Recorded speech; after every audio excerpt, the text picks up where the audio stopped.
Welcome to Wine Road, the wine, when, and where of northern Sonoma County. I'm your host, Marcy Gordon, with Beth Costa, Executive Director of the Wine Road. Thanks to Ron Rubin, we're able to keep our podcast rolling along.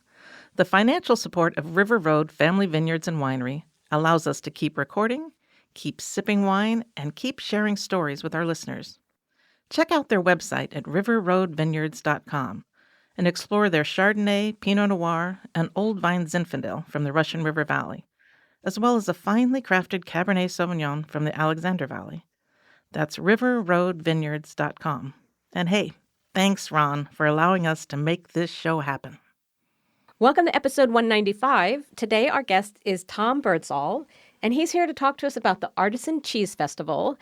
And spoiler alert, he also is a winemaker and has a winery, so we're going to be talking about that too. Welcome. Yes, thank you. Thank you very much for having me. I'm super excited. I'm on a marketing committee for Sonoma County Tourism, and tourism wants to support as many events in Sonoma County as they can, and people from the events come and do a little presentation for us, and I was always aware of the Artisan Cheese Festival. It's big. It's been going for years, but then when Tom did his presentation that day, I thought, holy moly, it's grown so much, and there's so many different little parts to it at this point, and I think that our listeners, they're listening for a wine show, but I think they'd be super interested in this. Well, hello, wine and cheese. So, kind of yes. But there's just so much going on. So I thought, okay, well, I just hounded Tom until he said, okay, I will come. So take it away. Tell us sort of about the history of the Artisan Cheese Festival, how it is, what your role is, and, just as much as you want everybody to know. Okay, sure. I'm happy to be here. Yeah, so the Cheese Festival started way back in 2006, 2007. I was part of the group that owned the Sheraton Hotel in Petaluma, which was relatively new at that time. Mm-hmm. And as anyone in the hotel business knows, that the summertime is very, very busy up here. Spring, summer, fall are very, very busy times. But the winter time is really the slow time of year. And so, and actually Sonoma County Tourism was just getting started, I think about 2007. So I was thinking, what could we do to bring people to Petaluma and to the hotel during the winter months? And I just happened to have been lucky after growing up with almost no real cheese, just American cheese, in the old, and then one day Monterey Jack showed up in the refrigerator. I said, what's this white cheese? I thought it was always it's a orange. So in between sheets of plastic. Right. But I had been exposed to some really good cheeses. And so I knew something about the history of Petaluma in particular, the dairy industry, the poultry industry. So I thought, and then you just start looking at it and you go, wow, we've got many of the leading artisan cheesemakers in and around Petaluma, Northern Marin, and up and down the coast. And about the same time, the artisan cheesemakers are just getting together to form a trade association, now called the California Artisan Cheese Guild. And so I went to some meetings, and I sort of sat in the back, and then I said, what do you guys think of a festival? And they said, well, yeah, if you want to do it. You want to do the work. And I still remember one of the first cheesemakers I talked to was Jill Giacomini Bosch from Point Reyes, one of the sisters that runs Point Reyes Farmstead Cheese Company. And she said, yes, we'll do it, but there are three things we'd like you to do. One is don't charge us to come. Oh, yeah. Let us sell cheese and do a lot of public relations work so we can get people there. So that was the genesis. And so we decided on March because it's sort of the end of the slow season. And there's no really good time of year because it turns out if you're in the sheep milk business that spring is lambing time. Oh, yeah. But we sort of had to pick a time. And so March seemed about, you looked at the calendar, there wasn't much happening in March. And so we picked March. And then I put together a group of cheesemakers who were all willing to participate, the Cowgirls and Jennifer Bice from Redwood Hill and various Liam Callahan, his mother from Bellwether Farm. So the Bellwether, these are all of them. I'm like, I love that. Oh, yeah, I love that. Well, I love sheep cheese, so yeah. Yeah, so it was great. I mean, we got a committee together and luckily found someone who knew a lot about cheese. Lynn Devereaux was our first executive director because I know something about events and that, but I don't know a lot about, I didn't know the cheesemakers at that time. So we put together a committee and said, let's do it. And so we started pretty small at the Sheraton Hotel, and then it grew and grew and grew. And then eventually we sort of outgrew the Sheraton, and we actually sold it. But we moved it to Santa Rosa in 2017 and moved to the fairgrounds. Then we're looking for a permanent home. Mm-hmm. That's probably really the first time I was aware of it. Mm-hmm. Was when I was at the fairgrounds. Yeah, because it worked really well in Petaluma because Yeah. we're so close. And we started from the beginning. The goal was to do really three goals. Educate consumers. Mm-hmm. We started the festival. It's a nonprofit. So the goal is education. That's the primary mission. Educate consumers about artisan cheese. What is it? How is it made? How is it different from other cheeses you see in the market? So it's to educate consumers. This is really one of the first really consumer-focused cheese festivals in the country, and still one of the only ones. The second was to really support the cheesemakers, help them get the word out, help them market, and things like that sort. And the third was have fun. I mean, you know, cheese and gotta have number wine three. I know. and beer I'm and, there, yeah. and all sorts of foods. So that's what we've done from the beginning. The events have sort of changed around a bit. We've always done a Sunday marketplace. That was always been the featured event. But we've done dinners with multiple chefs. We've had, John Ash up, and we've had Gary Danko from the city. People who love cheese and promote cheese in their restaurants. So anyway, that's sort of the short and long history. But since we moved from the fairgrounds, we have a permanent home. And we take the big pavilion at the fairgrounds, Grace Pavilion, because now we have more capacity. Yeah. So we can have up to 2,000 people at the big marketplace on Sunday. Oh my gosh. What are the dates for 2024? For this year, it starts on Friday, March 22nd. And it's a 3-day festival. We start on Friday the 22nd, finish up on the 24th, the Sunday. And as we've done Oh, good. really I'll be here. from the beginning, Friday we start with farm tours out to farms and creameries. And those, if people are interested, I would encourage them to buy those tickets soon because they're pretty small. I would think so, yeah. And are those self-guided or guided, or how does No, that work? they're fully guided with transportation. Oh, So wow. we have a meeting point. That's perfect. And you take typically a small bus or vehicle and usually there are 4 or 5 stops. And some of them include lunch. Oh my gosh, we have to do that. Let's do I Friday. gotta go look at the schedule. That would be so fun. Yes. Okay. Yeah, and then this is all on the website, which Right. is simply artisancheesefestival.com. So that's the best place to go. But this year there are 5 tours, 4 in Sonoma County and northern Marin County, and one goes all the way up to Anderson Valley because of Pennyroyal and Pennyroyal is a key. Yeah. They're a primary host up there, and then a winery and a brewery as well. So Excellent. Well, what about, Sonoma County? You couldn't pick a better place. I think so. It's been great. The cheesemakers have been incredibly supportive. And actually, this year's festival is being organized, sort of produced by the Guild. And so we're sort of in a transition mode. But the cheesemakers have been supportive from the beginning. And here's an interesting observation I made early on is that I was sitting in the room of all these, now we think of them as rock star cheesemakers, Sue Conley and Peg Smith from Cowgirl and Jennifer Bice and all these. And I looked around the room. I said, I'm the only guy here. But it's into the history of the artisan cheese industry, at least in California, is predominantly women. And what the festival provides is for the consumer, you can go and meet the cheesemakers. If you go on a tour, you're going to meet the people making the cheese. And then the seminars, we also have people who you get to meet, and we have some experts who've written lots of books about American artisan cheese. And in the marketplace, we have a lot of the principals come, and host their booth and things like that. So over the 3 days, it's a combination of tours, seminars, and then is Sunday is a big marketplace, or is it every day? No, the marketplace is one day. That's One day a good point of clarification because people expect with the festival we might be out there 3 full days, but that would be. These are still, most of them are still small businesses. So right. we've been very cognizant of how much time we're taking. So the Friday is the farm and creamery tours. Saturday we have seminars.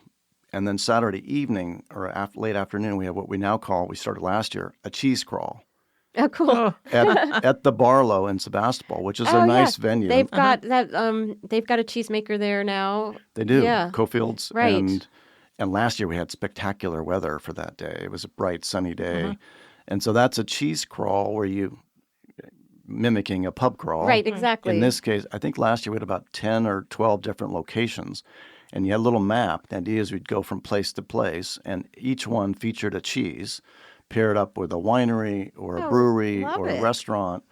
And so it's a way to sample the cheese. And So that's Saturday evening. Saturday, sort of late afternoon. Late afternoon. And then Sunday is the big marketplace Wow. from 11 to 4. And is it multiple tickets or one ticket for the whole shebang, or how does this work? It's all individual tickets. So Okay. you can basically pick and what you choose. want Yeah. to attend. And the smaller, like the farm tours and the seminars, and actually last year the cheese crawl, which I think we had about 400 tickets for, they all sell out. Wow. So I would encourage people to. That's a great area, buy too, early. to do the crawl in the Barlow. Oh, yeah, it's it's- perfect. Lends itself to It's it very really well. pedestrian friendly. Yeah.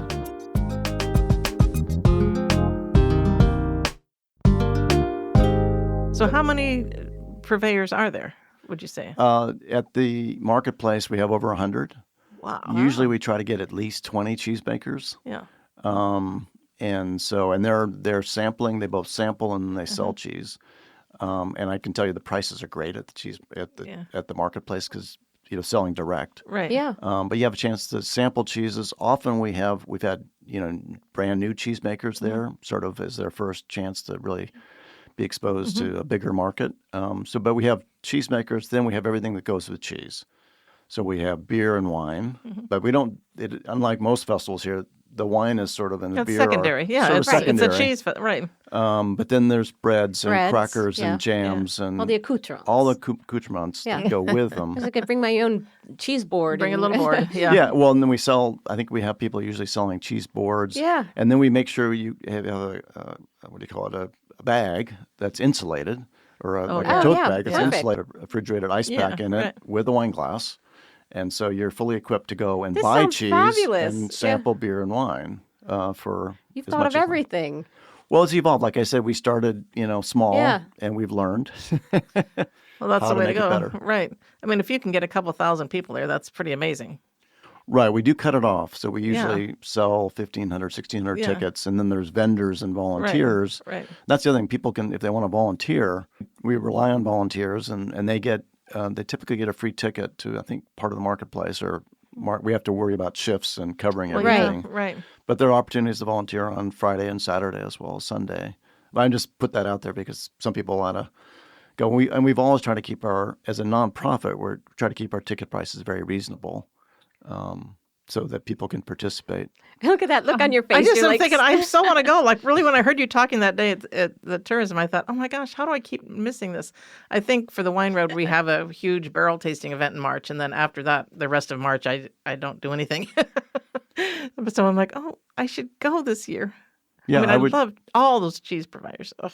And it's a great chance to go and sample cheeses Mm-hmm. and sample, jams and crackers. I've discovered things there that Right. they're brand new. And like I know the cheesemakers, like Valley Forge Creamery. when you really look, there's a lot of artisan cheesemakers where we live. And Mm-hmm. I don't think there's many other regions in the country that have such a wealth of this type of production. It's really amazing. Right, I think you're right. I think we're the Northern California, and we have cheesemakers from all over California. There's some from the Central Valley and things of that sort. So they do travel.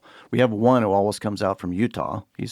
They are members of the California Artisan Cheese Guild, but they don't have a big festival Yeah, right. in Utah, and they're great people. It's Beehive Cheese.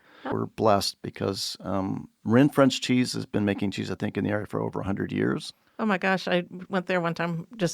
I was lost somewhat with a carload of kids. I thought, oh, this looks fun. Let's go here. It was Right. delicious, great cheeses, and it's such a beautiful setting. Beautiful picnic area. Yes, it's so pretty. I've been back several times after that. But what I love about it sort of is an example how Sonoma County people are always innovating. I mean, being in the dairy industry and what they call the fluid milk is really a tough business. Yeah. It's hard work and it's not necessarily financially. It's constant No, work. that's the thing. It's You constant can't work. leave. So the story of how Strauss Creamery became the first organic creamery or dairy, I think west of the Mississippi, and then they hooked up with Cowgirl Creamery, and then all this innovations happened, and so that's what has been fun to celebrate with this festival, and then seeing new people come in.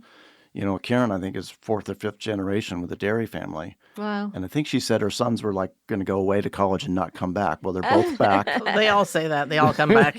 Yeah. But one of her sons is working with on the Yeah. on the cheese side. The other is managing the herd. So it's just fun to see the creativity which sustains the agricultural nature of the land in a way that's financially, I think, viable. And also, they need that visibility. I think when I first met the folks at Bellwether was at a little wine event, and they were just there sampling their cheese because what a great place to connect with people who love wine are probably going to love cheese. And I've been a fan, and I buy their Sheep Milk's yogurt. I just love their product line, and you don't find sheep milk at that level anywhere, really. Yeah, sheep and they is, have the A2 cows as well.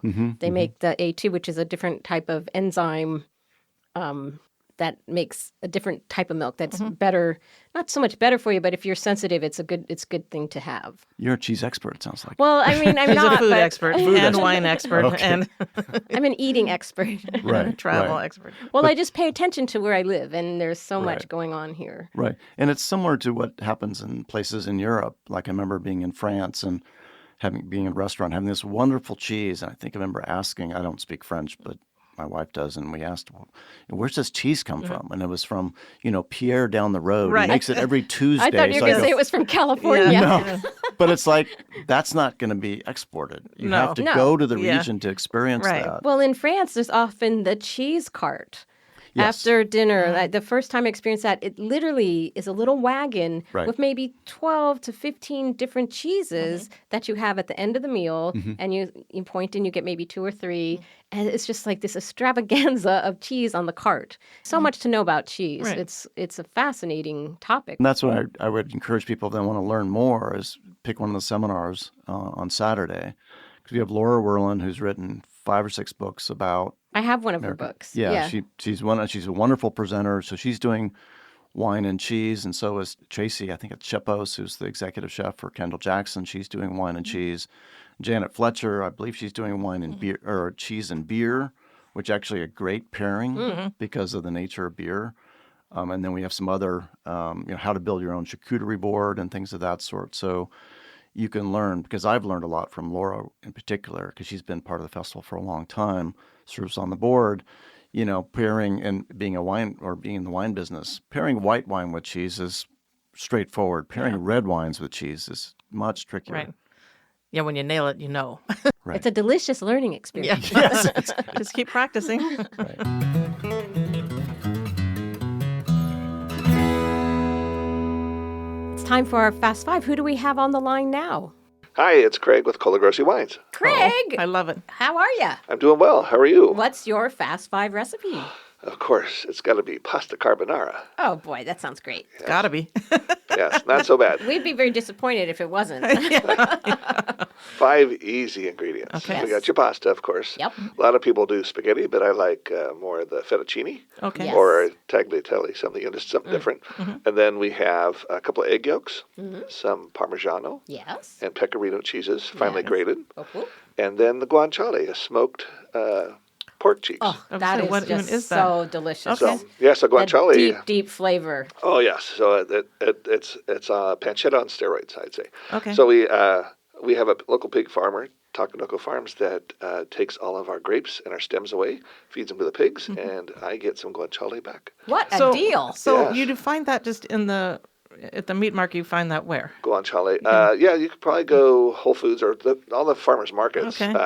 I know he's there, and other people have it. Yeah, so Okay. it's just a smoked.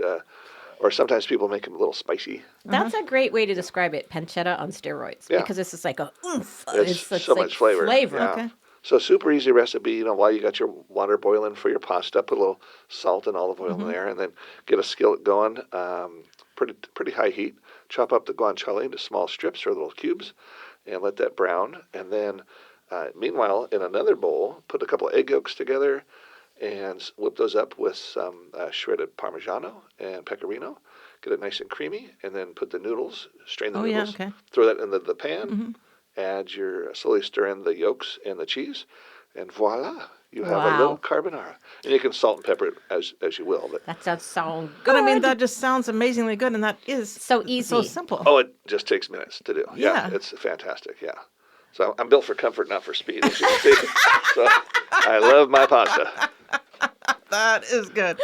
That just sounds like some amazing dinner, and that's the kind of dinner And I the- could say the I've been working for flavor hours. of it. But it's such a great flavor. So now, what of your wines do you pair with I it? kind of go back and forth, but mostly reach for my Sangiovese. Yeah. Yeah, it's just traditional. Barbera goes great with it, but the Sangiovese is just, I think, perfect for it. Nails it. Yeah, The absolutely. smokiness of the Yeah. or the Guanciale goes great with the Sangiovese. All righty. Well, we will put that in the show notes. We'll detail all the ingredients, the 5 ingredients, and how to make it. And thank you so much, Craig. That's a great recipe. That's awesome. Thanks for calling in. Thanks, ladies. Have a great day. You too.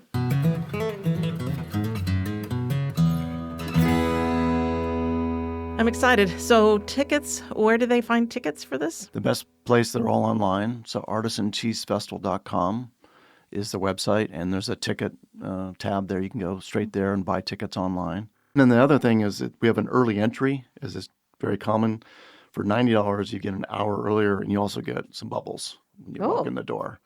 So Sunday morning at Speaking 11 best o'clock, language. good way to start the Sunday. Yeah. But then you get a chance to come in before the bigger There's no crowds crowd. come. Yeah, Yeah. that's nice. That's nice. It's like at a trade tasting. You Yeah. would do that. Exactly. Right. So, okay. So we'll definitely put that in the website or on our show notes. We'll link that up. But Tom, you're not just a cheese festival organizer. You're also a winemaker and own Black Kite. That's So correct. tell us about that. I first became acquainted with your wines, highly lauded wines, beautiful Pinots in the Anderson Valley Pinot Fest. But you recently, I'll let you tell it, secured a building in our area. So tell us about that. Yes. So my wife and I own Black Kite Cellars. We've always been based in Sonoma County. Always made our wine in either Santa Rosa or Petaluma. Yeah, so we started in Anderson Valley with a vineyard up there. And we still buy fruit from various vineyards in Anderson Valley. And since then, we've also have fruit down in Sonoma County. We've been buying fruit from the famous Gaps Crown Vineyard for quite a few years. yes. Nice. And our newest estate vineyard is in Freestone. Many people probably know Wildflower Bakery, the Yes. famous bakery. We are literally across the street from the bakery. Yeah, what It's a a great little perfect location. little triangulation. So if you're visiting or even a local, you've got Wildflower, you've got Osmosis, there's the cheese shop just down the street from That's there, correct. and then the Black Kite Cellars will be right there bordering the road and Occidental. Yes, we bought what was used to be Joseph Phelps Vineyards. Yeah. They're tasting right at the corner of Bohemian Highway and Bodega Highway. And so we've just finished the renovation, so we're now open for tastings there. It's a fun little, very warm and cozy little location. Yeah, it's super cozy. And then you're right across from a little farm stand. Yes. And so there's a lot going on right in that spot. It's kind of a magical little spot. Well, and you so. said you have the vineyards there, so people with an appointment, I assume, can do a vineyard tour. And That's right. We'll start up probably after the rainy season. Yeah. Hopefully we're getting more and more rain, which is Right. great. But yeah, we'll do vineyard tours. So just simply walk across the street. yeah, Because our partners in the vineyard are John and Jenny Webley, who own that property where the farm stand is, and basically about 200 acres all the way up Yeah. to where the Phelps vineyards are. And then directly across the street where there's like an older building and is that also yours? Vineyard That's owned by the Webleys and Okay. their family. So that's they're starting up the farm stand. And there's also, we've got one block of vineyard that's in production now with Chardonnay and Pinot. And there's more blocks up the hill, which are also in production or starting interesting. towards production. so is that what you're going to produce, Chardonnay and Pinot? We've always produced. We started with Pinot. We've Yeah. expanded to Chardonnay. So right now, that's what we have in the vineyard. Yeah, So I'm do excited. you serve cheese in the tasting room? of course. We've always. That's why I know Karen pretty well at Valley Ford, which is like 5 minutes away. Yeah, right down the Yeah. street. Yeah. And one of her hard, aged cheeses is a great pairing with our Pinots. And it's a great little. If you're looking for a stop for lunch, it turns out her chef and baker are formerly from Meadowood Restaurant. So a little. Really? Right yeah. there in In downtown Valley Ford. Valley Yeah. Ford. So I went there and I go, this is incredible food. And then she told the story of they were formerly. You've got Narducci's and you got the the post office, and then you have the little Estro Cafe, I think it is. Yeah, Estero Cafe, Yeah, I think it's Estero. called. Yeah, nice. So we're happy to be in Freestone because we're part of the West Sonoma Coast, Vineyards Association. We drive out. We live in Sebastopol, and we drive by there every time. We go to the beach like several times a week, and yeah, I always think, someone needs to open something here. Someone needs to open. I know, something that's here. what I was thought. My sister lives right up there. Oh just yeah, a she lives block right away. there. She could walk. She could walk. Yeah, but then you can walk back up the hill. You can walk down. Yeah, I looked at it a couple of times because Phelps shut down the taste room in about 2016, because they just invest a lot of money in their Napa facility. And a lot of people looked at it. And when COVID hit, I actually said, boy, people want to get out. Yeah. They're okay getting off of 101 and Yeah. going to the coast. So that's Right. when and the Phelps were wonderful to work with. Right. Yes, has great visibility. Yeah, I Yeah. think Good signage, and you're golden. so. That's it.